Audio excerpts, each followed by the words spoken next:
speaker na lang ang umubutan, tayo nakatayo na. O, yan. Yan. Speaker na lang ang umubutan. Para ba sila cellphone, bababa ng konti.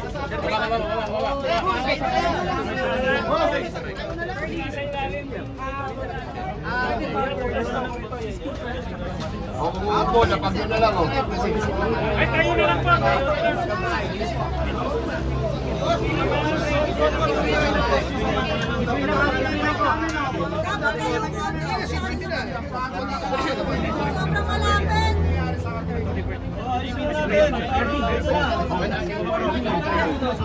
Dapat nyo na natin mic para lumog tayo. Yan natin mga cameraman. Oh.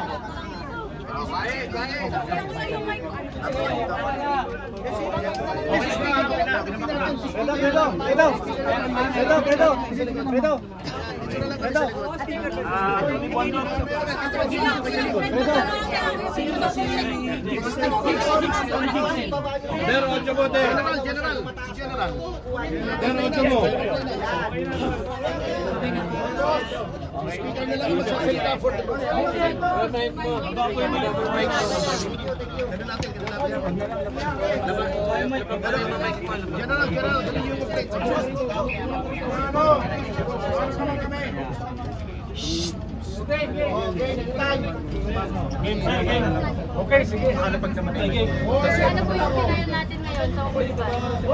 Dito sa Ombudsman, ang basis natin dito yung violation ng anti-graft law. Potong. Sige, tapos? Nung una, ang sana inisip namin, yung violation lang ng revised penal code. Ngayon, may nagsabi na sa dami ng nilabag na batas, bakit hindi natin i-file lahat ng kaso na po pwedeng i-file?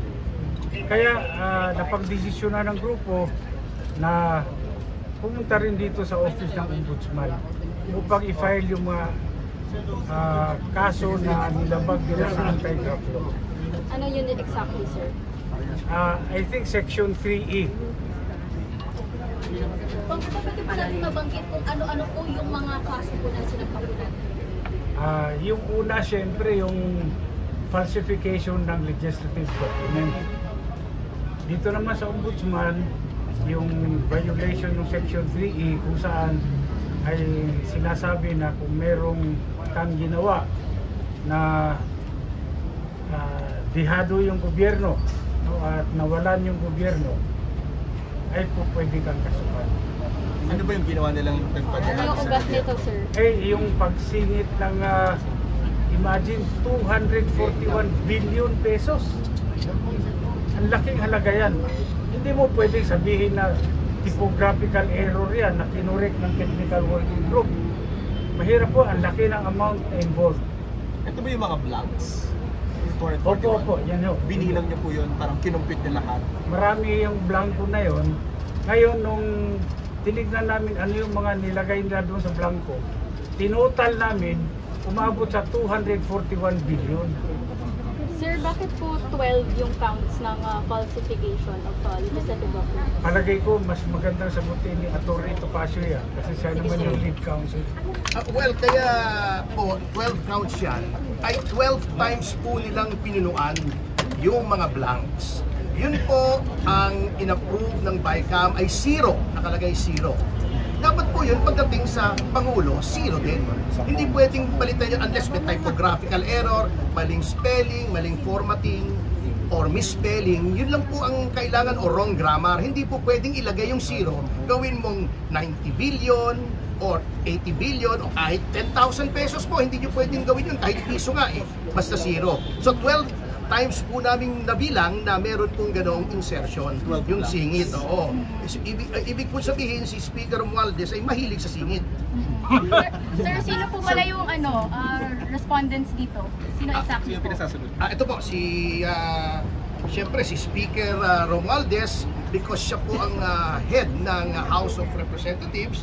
Manuel Jose Dalipe, kasi siya po yung nandun sa APRO. Etong majority leader, siya yung majority whip. Siya yung nagma-marshal ng mga boto para dito. si Congresswoman Kimbo. At least inamin yan na merong insertion sa kasi dating Appropriations Committee Chairman Saldico.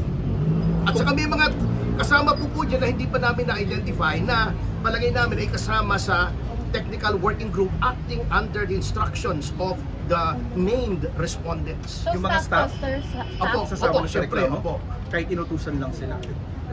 Kasi po ginawa din nila eh. So they have to justify kung kanilang in-insert under the directions na ito ay lawful na instructions. Kasi kung unlawful yung instructions, ay liable din po sila. Complainant din sila, sir. Opo, Bakit complainant po din kayo po. sumali sa complaint? Alam niyo po, ako ay I'm doing this in representation of the Citizens Crime Watch. Ito po yung aming presidente, ako ang national chairman. The Citizens Crime Watch has been in existence since 1992. At talagang pakialamero po kami. Basta may nakikita kaming palagay namin ay may graft and corruption, ay pinafile po namin. Kami po ang nag-file sa Dingbaksya kay now Congressman then Secretary Garin na ngayon ay nililitis na sa Sandigan Bayan. Kami po ang nag-file doon kay Commissioner Guanzon ng GRAP na ngayon po ay nililitis na sa RTC Bulacan. At marami pa po kaming ibang na-file po rito, yung sa SAP 44 against former President Aquino, at kami rin po yung nag-file. So, hindi po ito politiko, hindi po ito politika. Ito talaga ay aming advocacy sa Citizens Crime Watch. Non-partisan po kami. Why include Kimbo, sir? Bakit sinama si Kimbo? Siya nag-admit nun di ba? Opo, alam na pala niyang may insertions, dapat kumilo siya para hindi ito ang i-transmit as an enrolled bill. Dapat binalik yan sa BICAM kung lalagyan ng insertions. Attorney, bakit graft lang? 241 billion pesos ang pinag-uusapan. Graft po at saka falsification. Kasi yun po ang aming evaluation. Na ito po ang krimen na nagawa. May administrative case din ba na kasama dun sa complaint? Implied naman po yun pagka-ombudsman na we are invoking both the criminal and administrative jurisdictions of the Office of the Ombudsman. Malawak po ang kapangyarihan ng Ombudsman pagdating po sa graft and corruption. So ano yung prayer niyo, sir? O ano yung prayer niyo na mangyari? Well, sa ito pong classification ay up to 6 years imprisonment. Yun pong sa graft ay depende po sa mapapatunayang value ng perwisyo sa pamahalaan. Sa administrative po, pwedeng suspension, pwedeng dismissal from the service, pwedeng kung convicted, perpetual absolute disqualification. Kung Alvarez, baka may magsabing politika lang. Anong magiging sagot? Well, karamihan pag wala nang nasabing iba, sasabihin talaga politika lang ito. Lahat naman ang nangyayari, politika talaga, diba? Parte ng politika yan. So sa akin naman, ang kawawa dito, yung mga empleyado na napag-utusan. Well, siguro pwede naman nilang depensa, magsabi lang sila ng totoo. Paano talaga yung nangyayari? Sir, kasi yung iba tinatanong yung timing ng pag-file nyo. Kasi kaka-impeach nga lang kay VP Sara Duterte. So kaya ganun yung mga implications nila. Alam nyo, yung sinasabi nilang timing, wala namang timing yung criminal case eh. Kung gumawa ka ng krimen, yun ang timing. Gumawa ka ng krimen, alangan namang i-file mo yan sa susunod na taon. I-file mo yan sa nakaraang taon. Hindi pwede. Ginawa nila yan recently, kaya kinakailangan aksyonan kaagad natin. Pero may kinalaman ba ito sa pag-impeach ng Kamara kay VP Sara? Wala, magkahiwala yan. Kasi iba naman yung impeachment, ibang usapin yun. At ito, criminal case ito, ibang usapan dito. Tugante, parang gano'n sa Or pag-impeach. diversionary tactic daw, Hindi, sir. teka.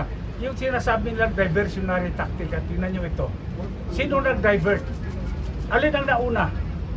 Di ba yung press conference ni dating Pangulong Duterte at ni Congressman Ungab, doon nila pinaputok na maraming blanco yung BICAM report. Ngayon, ayaw nilang pag-usapan yan dahil sigurado swak na swak sila sa yung kaso. Kaya sila ang gumawa ng diversionary tactic.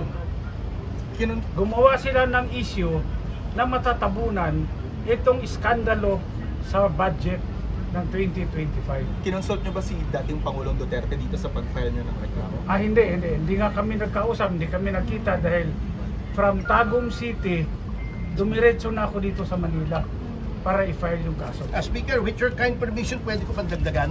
Yung sinasabi nilang timing, actually, matagal na po namin itong pinag-iisipan. Kaya lang po, komplikado ang kaso. So, pinag-aralan pa po namin ito, kaya ngayon lang po namin ginawa. Kasi hindi naman po kami katulad ng ibang miyembro ng Quadcom na kumikilos na hindi nag-iisip. Pinag-isipan po namin itong mabuti. Kay Congressman Alvarez, sir, now na na-file na ho ninyo itong complaints ninyo, anong inaasahan ho ninyo na pagtugon dito ng anti-graft ban? Kami naman, gusto lang namin patas yung laban on the merits. Tingnan nila yung reklamo namin. Kung may merits naman, ay pwedeng isampas sa Sandigan Bayan. Kung walang merits, edi i-dismiss. Walang problema yon. Basta decision on the merits. Sir, nakausap niyo na ba si former President Duterte tungkol sa impeachment ni VP Sara? Hindi pa po. Sir, bakit puro members of the House lang po yung respondents? What was the Senate? Nandun yung krimen na nangyari. Pero Sa sir, Senate. bycam sir yun eh. Sa Senado, siguro naman kung Office of the Ombudsman, pwede naman silang magpatawag kung sino sa Senado. Dahil alam nyo po, dito lang sa House of Representatives, matagal na kaming sumulat, nag-request kami ng kopya, official copy ng enrolled bill. Hanggang ngayon, tinatago nila, hindi nila binibigay sa amin. Pero kung nasa House Library na po yung enrolled bill, yung ratified bill, pati yung GAE, publicly available po siya pag chinek. Pati-check ko sa aking yung chief of staff ko, dahil yung sulat namin, hindi nila sinagot. Nag-request kami. Thank you. Sir, thank you. Balik kasi sa House. Nag-originate sa House. Kasi all appropriations here have to be now. Criminal na pag-impeachment. Ito rin yan. Isa po naman po. Attorney Jimmy.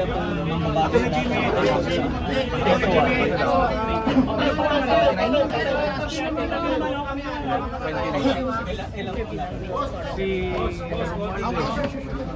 Dalipe, Saldico, tatlo, Kimbo siguro, apat.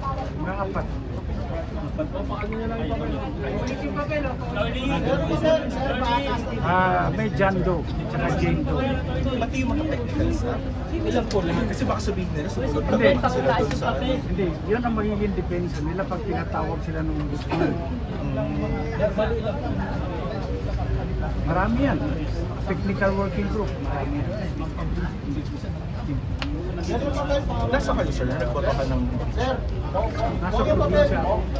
Pero ano oras nung nalaman na may nagkakaroon ng tinumakan?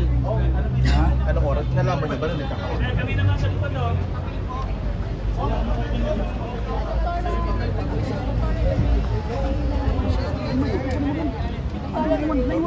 Ay, stay natin sa speaker. Yes, this is speaker. Ako stay na. Basta ko.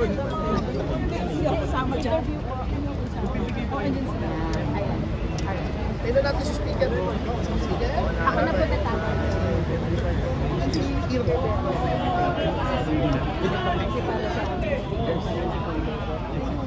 Okay ba may mic ko? Nag-live ka ba? Ang live to.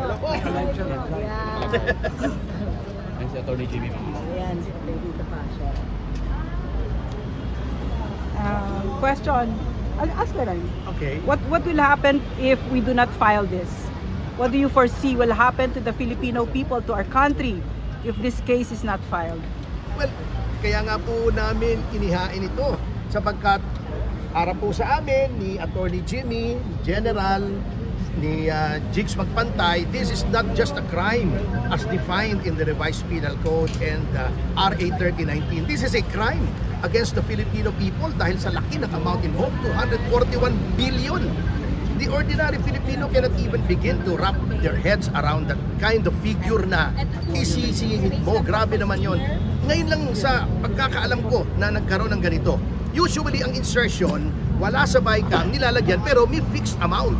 Ngayon lang ako nakakita ng insertion na zero, bahala ka sa buhay mo kung anong ilagay mong amount. Parang nag-issue ng blank check ang gobyerno natin sa paggastos nitong mga appropriations na ito. And the ito na pala si Speaker. Sige. Tapusin ko lang yung sentence mo. And Congress is supposed to be the guardian, the safekeeper of the public purse. Ano nangyari? Kamote. So, for ordinary Filipinos, para mas maintindihan nila ano yung itsura nito on the ground pag ito'y natuloy, itong budget na ito. Pakikita natin that there will be expenditures of public funds na hindi dumaan sa tamang proseso, hindi inaprubahan ng BICAM. Isiningit, hindi lang ito isang panliling lang, hindi lamang sa sambayan ng Pilipino, ngunit sa ating Pangulo kung talagang hindi niya alam na may insertions. Kung alam niya, then he has to answer for that. Anong also. tingin mo? Alam niya o hindi niya alam? I don't want to, I always presume good faith. Alam mo naman ako, I always want to give the President the benefit of the doubt, although I doubt the benefit. All of you are giving him the benefit of the doubt. You don't think that the President is involved in this? Unless I see any evidence. Seriously, I'm willing to impute good faith to him because good faith is always presumed. Okay. Alright. Attorney Jamie Bundok po, ano masasabi po niyo, reaction lang po ninyo sa mga magsasabi na kayo po ay malapit na kaalyado ni Pangulong Duterte at member po kayo ng PDP. O ano naman ngayon? Bilang Kaibigan ko siya. Pero hindi po lahat tayo porke may kaibigan, kikilingan na natin kung sila mali o tama. Pero in this case, wala po itong kinalaman kay Pangulong Duterte. Ito po ay may kinalaman sa Republic of the Philippines versus the person's name. May ginawa po silang krimen at ang biktima, taong bayan. Sa tinatanong po ni Doc Badoy kanina, ano magiging itsura nito on the ground kung makalusot? Yun na nga masakit palagay ko hindi natin mahalata. Kasi puro mga agriculture, irrigation, hindi natin makikita kung paano nawala yung 241 billion. We will not feel it. Kaya nga nila pinaglalaban ngayon sana mailusot, kaya pinirmahan ng December 30, kaya sinusubukang bilisan ng ganyan, para nga hindi na natin maramdaman pag naipasa na. Kaya po namin pinipigilan. How about kay Congressman Alvarez? Opo. Ano rin po ang inyong reaksyon tungkol doon kasi bilang politiko rin po kayo? Well, ang reaction ko, ito nga, nag-file ako ng criminal case. Kasi yun lang yung, mahirap naman yung magsasalita ka lang. Wala ka namang ginawa, di ba? Kaya kami, nakapag-desisyon kami na mag-file ng criminal case bilang reaksyon namin sa krimen na ginawa nila. Dahil ito matatawag natin karumal-dumal talaga ito. Sa buong buhay ko, ngayon ko lang nakita na merong ganito kawalang hiya na gumawa ng krimen. Harap-harapan talaga. Sa tingin po ninyo, anong inaasahan ninyong kapabor po ba sa inyo? Ulan po, pwede pa yung Well, sa akin naman, dasal na lang na sana mag-decision on the merits.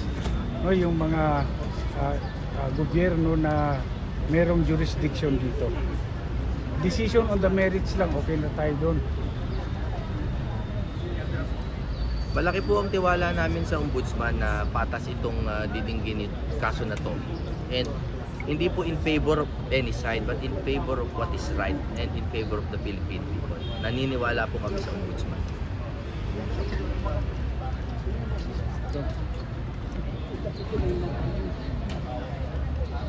Guzman, tanong. Pero for the record ulit, ano po yung mga sinampan yung kaso? Asa si Attorney Topacio? Very briefly, ito falsification of legislative documents. Dahil nga yung mga blanco, nagkaroon ng laman. Article 170 sa Revised Penal Code. Tapos, nung inaral pa namin, nakita namin na may violations ng RA 3019. No? Yung anti-graft natin na law. Particularly Section 3E, alam na alam yan nila Attorney Trixie, kung saan nagkaroon ng undue injury sa gobyerno. Napakalaki ng injury. Na-injure na ba kayo ng 241 billion? Ganun po kalaki ang injury. And, presumably, undue advantage to some persons. Yan po ang Section 3E ng RA 3019. Palap lang. Bukod po dito sa pagsampa niyo sa ombudsman, mayroon po bang doon sa Quezon City RTC? Di po. Nung una po kasi ang balak namin mag-file sa prosecutor's office, Pero since meron pong concurrent jurisdiction ng ombudsman at what they call primary jurisdiction na kasi may 3019 na, no? 3019 na minabuti na po namin to give due respect to the office of the ombudsman dahil talaga namang this falls squarely under their jurisdiction. Last question. Okay. Last question. Wala na? Maraming salamat po. Maraming salamat. Attorney. Payo kayo baka dumami. Okay po. Thank you. Ayan po. Thank you. Salamat ha. Thank you. Salamat, attorney. Iba po si attorney. Hello, attorney. Ihawak ko pa yung nangyayari sa Salamat ha. Ayan guys, teka lang ha. Medyo umaambon. Training in Manila. Salvador, makakuha ng ano tayo.